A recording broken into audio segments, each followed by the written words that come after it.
Okay, so for my XP, I had Module 7, Chapter 18, questions 13 and 30. So number 13 says, values for the labor force participation rate of women are published by the U.S. Bureau of Labor Statistics. We are interested in whether there was a difference between female participation in 1968 and 1972, a time of rapid change for women.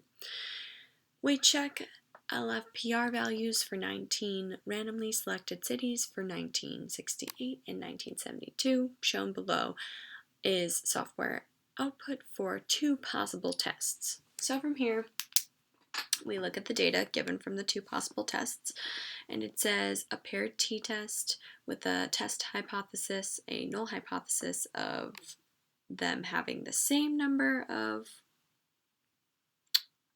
female participation, and then an alternative hypothesis of them not having the same number of female participation. Then we have our t-statistic with 18 degrees of freedom, our p-value, and our mean of the paired differences.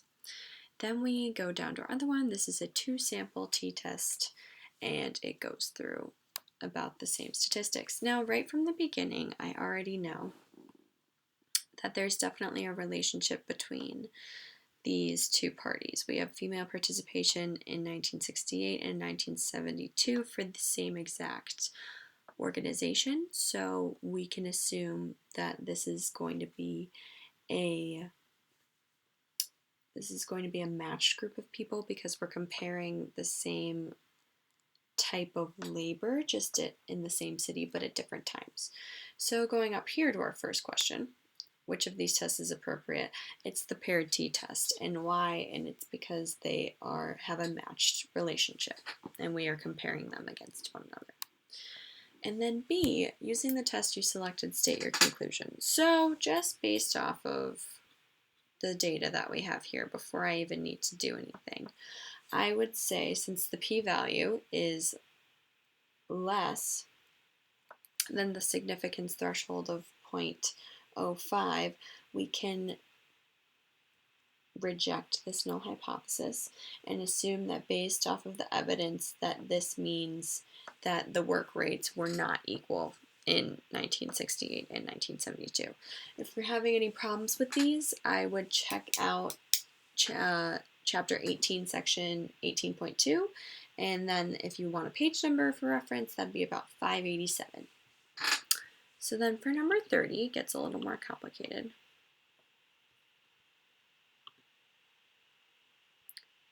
And that's right.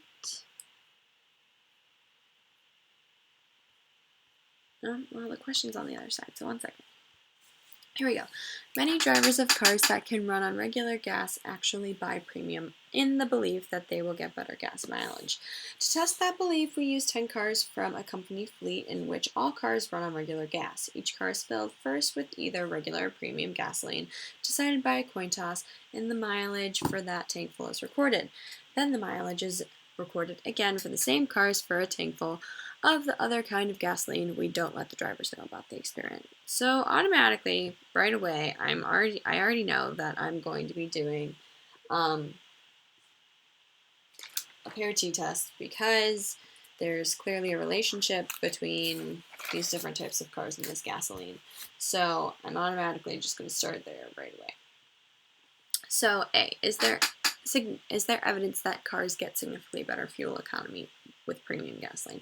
So the first thing I'm going to do is I'm going to come into Excel and I'm going to chart out all my data. So I have cars 1 through 10, regular gas, premium gas, and the difference. So the first thing I did was I just took the regular and I took the difference from the premium.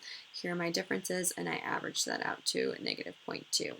Just because the number is negative, I can already assume that we are going to favor premium gas just due to the fact that the majority of these numbers are negative. So yes, there is evidence that there is a favorable type of gasoline. Now, how big might the difference be? Check a 90% confidence interval. So, checking the 90% confidence interval, I took the averages, I got the sample difference. From there, I got my standard error. Using my standard error, I came up with my marginal error value and multiplied it by our 90% confidence interval, which for 9 degrees of freedom I looked up to be 1.645. And then from here, I added this and subtracted this from our from our -2 to come up with a confidence interval of -2.7 and -1.3. So it is with that I say, with a confidence interval of 90%, there's a variance of -2.7 to -1.3%. So automatically, we know that one is definitely more favorable to another, also just because 0 is not included in this confidence interval. So we are not showing results on both sides of the spectrum. It's all negative. And then, if the difference is significant, why might the company choose to stick to a regular gasoline? The difference is definitely significant, but the company might choose to stick with regular gasoline due to financial reasons, such as normal gasoline is cheaper, or for economic reasons, like normal gasoline has more wearing effects on cars, so they would need more repair, some things like that, but not because they believe it's better. It's definitely for alternative motives. And then finally, suppose you did a bad thing.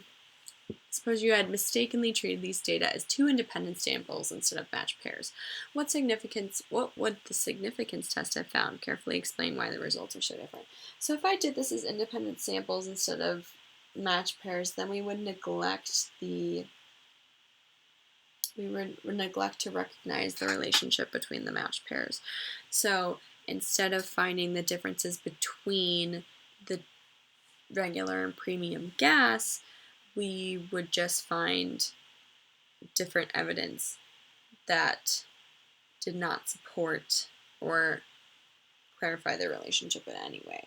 So the results would be skewed in different directions.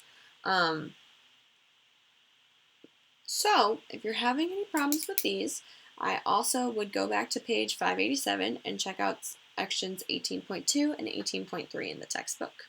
Thank you so much.